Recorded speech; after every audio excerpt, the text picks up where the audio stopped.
Hello guys, இன்னைக்கு awakening மான்வாவோட episode 8 தான் பார்க்க போகிறோம். எபிசோடுக்குள்ள போகிறதுக்கு முன்னாடி மறக்காம ஒரே ஒரு லைக்கை போட்டுருங்க. சரி வாங்க, நம்ம டைம் மிஸ் பண்ணாமல் எப்பிக்குள்ளே போகலாம். போன எபிசோடில் நம்ம ஹீரோ சொல்லியிருப்பான், இருக்கிறதுலையே ரொம்ப டஃப்பான டஞ்சனு ஜெயிடு டஞ்சனு, அந்த டி ரேங்க் டஞ்சனுக்கு போகணும் டீச்சரு.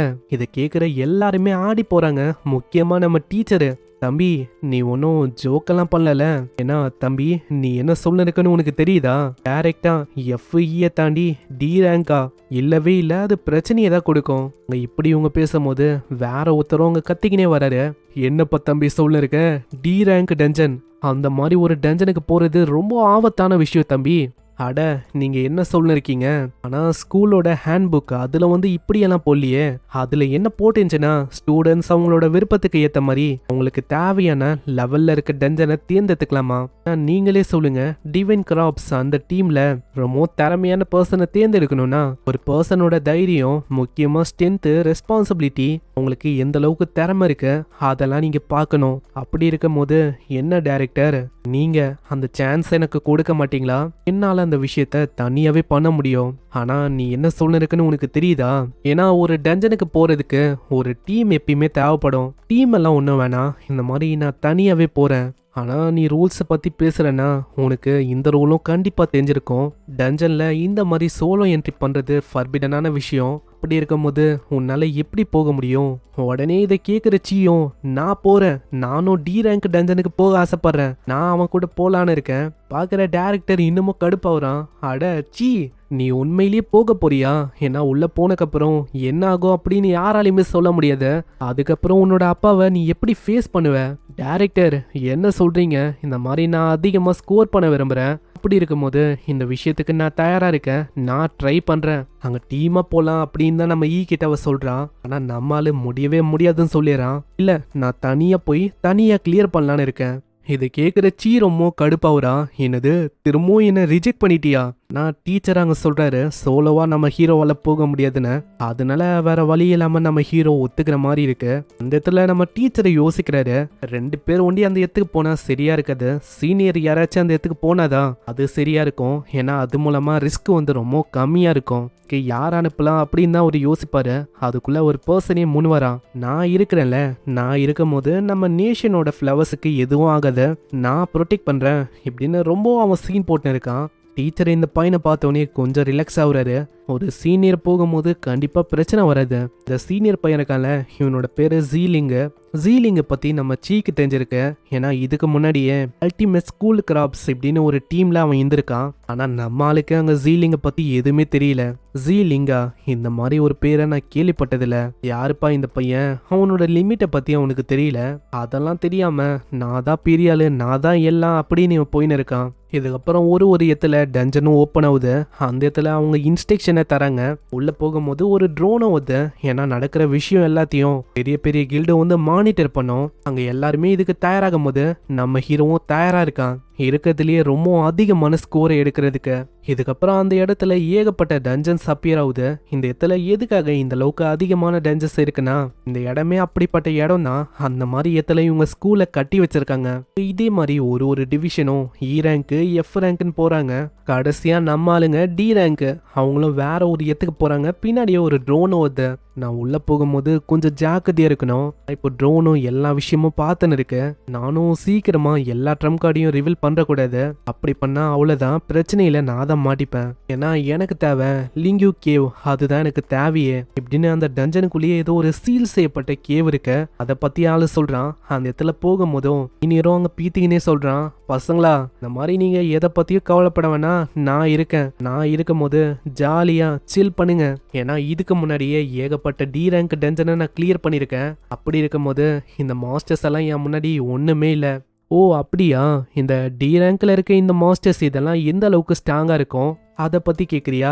அதுங்களோட லெவல் நார்மலா 5லேருந்து 15 வரைக்கும் இருக்கும். ஆனா பெரிய பெரிய லெவல்ல இருக்க மாஸ்டர்ஸ் எல்லாம் இப்போ ஸ்கூல் வழியா சீல் ஆயிருக்கு. அதனால பிரச்சனை இல்லை. ஏன்னா அவ்வளோ சீக்கிரத்துல டி ரேங்க்ல இருக்க பீஸ்ட் எல்லாம் இங்க அப்பீர் ஆகுது. அப்படியும் அப்பீர் ஆச்சுன்னா இந்த மாதிரி நான் இருக்கேன். ஏன்னா அதுங்க கிட்ட ஓவர் வார்மிங்கான வேகம் இருக்கும். அதே மாதிரி நீங்க எதிர்பாராத அளவுக்கு பயங்கரமான ஸ்ட்ரென்த்தும் இருக்கும். அதனால நீங்க இங்கே இருங்க. வீக்கான மாஸ்டர்ஸ் ஏதாச்சும் வத நான் பாக்குறேன். அதுங்க மூலமா உங்களுக்கு கிரெடிட் கிடைக்கும். ஏன்னா சீனியர் நான் இருக்கும் போது உங்களை மாதிரி ஜூனியர்ஸை நான் அவ்வளோ சீக்கிரத்தில் ஹர்ட் ஆக விட மாட்டேன். ஆனா நம்ம ஹீரோ இதெல்லாம் கண்டுக்காம முன்னேறி போயின்னு இருப்பான். அங்க சீனியரு நம்ம ஈய போட்டு கத்துறான். அடே நீ என்ன பண்ணு இருக்க, இதே மாதிரி முன்னாடி போனேன்னா மாஸ்டர் எல்லாமே அட்ராக்ட் ஆகி உன்னை தேடி வரும். நீங்க பேசுறது ரொம்ப அனுவிங்கா இருக்கு, கம்முன்னு பின்னாடி நில்லுங்க. ஏன்னா எனக்கு ஒன்றும் உங்களோட ஹெல்ப் எல்லாம் வேணாம். சீனியருக்கு ரொம்ப கடுப்பாகுது.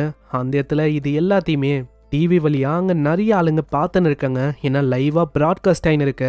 அதுலயும் முக்கியமா அல்டிமேட் கேம்பஸ் அப்படின்னு ஒரு டீமும் இதை பார்த்துன்னு இருக்கு. அதோட வைஸ் கேப்டனும் வேற ஒரு லேடி கிட்ட சொல்றாங்க, நீங்க பாத்தீங்களா ஏதோ ஒரு ஜூனியர் பையன் அவன் டி ரேங்க் டஞ்சனை தேர்ந்தெடுத்திருக்கான். ஓ அப்படியா, அந்த பையன் அவன் என்ன கிளாஸ்? நீங்க கேட்டதுதான் உண்மையிலேயே ஃபன்னியஸ்ட் பாட்டு. ஏன்னா அந்த பையன் இருக்கிறதுலயே ரொம்ப வீக்கான கிளாஸ், டஸ்டி கிளாஸ்ல இருக்க நியூக்ளியர் வாரியர். அப்படியா, இது ரொம்ப இன்ட்ரெஸ்டிங்கா இருக்குப்பா. நானும் பார்க்க ஆசைப்படுறேன் அந்த பையனுக்கு எங்கிருந்து இந்த அளவுக்கு பயங்கரமா தைரியம் வந்துச்சுன்னு. இதுக்கப்புறம் சீன் அப்படியே டஞ்சனுக்குள்ள போகுது. நம்ம ஹீரோவோட ஃப்ரெண்ட்ஸு பையெல்லாம் ரொம்ப பயந்து போயிடறான். ஏன்னா சின்ன சின்ன மாஸ்டர் தான், ஆனா ரொம்ப கொடூரமா இருக்குதுங்க. அடே நீ அதுக்குன்னு இந்த அளவுக்கு பயப்பட வேணாம். நீ வெறும் ஒரு சாண்டரு, அதாவது பின்னாடியில இருந்து சான் பண்ணி அவங்களுக்கு பஃப கொடுக்கணும். இது மூலமா அவங்க சண்டை போடுவாங்க. அப்படி இருக்கும்போது இந்த அளவுக்கு நீ பயப்பட வேணாம். ஃபோட ஈல இருக்க மாஸ்டர்லாம் இன்னமும் பயங்கரமா இருக்கு. சில பேருக்கு காயம் ஏற்பட்டிருக்கும். அங்க இருக்கிற ஆளுங்க ஹீல் பண்றாங்க. அங்க ஹாங்கோ சொல்றான், என்ன இதை கூட உங்களால கீப் அப் பண்ண முடியலையா? சரி இந்த விஷயத்த நான் பாத்துக்கிறேன் அப்படின்னு ஹாங்கோ அவனோட ஸ்கில்ஸ் அங்க காட்டின்னு இருக்கான். இன்னொரு பக்கம் நம்ம ஹீரோ வர மாஸ்டர் எல்லாத்தையுமே ஒரே ஸ்டேக்ல அங்க முச்ச விடுறான். எல்லாமே ஜி ரேங்க் மாஸ்டர் தான். நம்ம ஹீரோ முன்னாடி வந்தோம் நீ எல்லாமே காலி ஆயிட்ட. இதை பாக்குற அந்த பொண்ணு ரொம்ப ஷாக் ஆகுறா. அடே அடே எப்படா நீ இதை பண்ண, உண்மையிலே நீ ரொம்ப ஆசமா இருக்க. அந்த இடத்துல இன்னமும் நிறைய சிலந்தி மாஸ்டர் வரமா. அதை பார்க்கும் போது நம்ம ஹீரோ சொல்றான், இந்த சிலந்தி மாஸ்டரை உன்னால தாக்க முடியும். உன்னோட டைப்புக்கு இதை தாக்குறது ஒரு சுலபமான விஷயமா இருக்கும். என்னதான் இது டி ரேங்க் டஞ்சனா இருந்தாலும் இந்த மாஸ்டர்ஸோட ஸ்ட்ரென்த் அது பாதிக்கு பாதி சீலா இருக்கு. அதனால கண்டிப்பா உனக்கு பிரச்சனையா இருக்காது. ஆனா உண்மையிலே நீ ரொம்ப ஆசம். என்னதான் இதுங்க பாதிக்கு பாதி சீலா இருந்தாலும் நீ எல்லா மாஸ்டரையும் அட் அ டைம்ல ஒரேடியா மூச்சு வர்ற. மற்றவங்களை கம்பேர் பண்ணா நீ உண்மையிலேயே ரொம்ப ஆசம.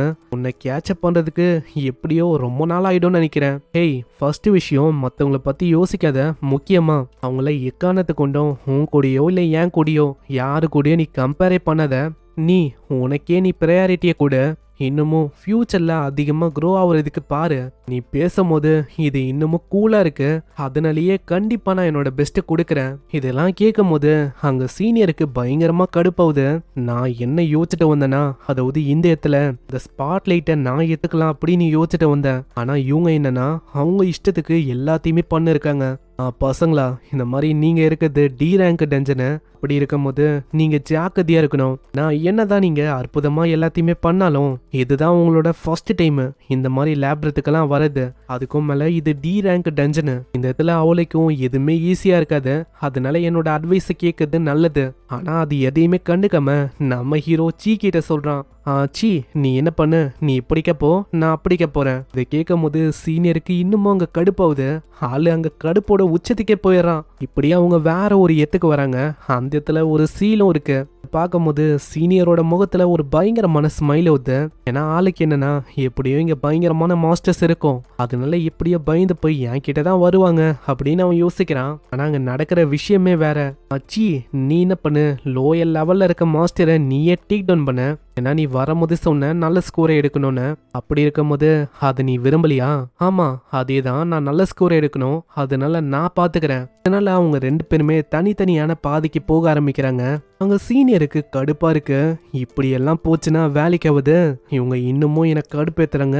நான் தான் இந்த இடத்துல ஏதாச்சும் பண்ணணும்னு நினைக்கிறேன். இப்படி ஆளு சொல்ல எங்கேயே இந்த எபிசோட முடியுது. இவன் சொல்றபடி பார்த்தா இந்த டஞ்சன்ல ஏதோ ஒன்று ஆளு பண்ண போறான். என்னவா இருக்கும்? அங்க சீலா இருக்க அந்த சீலை உடைக்க போறானா என்ன? எல்லாத்துக்கான பதிலும் நம்மளுக்கு நெக்ஸ்ட் எபிசோட்ல தெரியும். நம்ம ஹீரோ இங்க வந்ததுக்கு ஒரு முக்கியமான காரணம் இருக்கு. அது என்னன்னு உங்களுக்கும் போக போக தெரியும். வெயிட் பண்ணி பொறுமையா பாருங்க. ஏன்னா இதுக்கப்புறம் தான் இன்னமும் வேற லெவல்ல போகும். ஸோ நான் உங்களை நெக்ஸ்ட் எபிசோட்ல சந்திக்கிறேன். தேங்க்யூ ஃபார் வாட்சிங். சைனரா.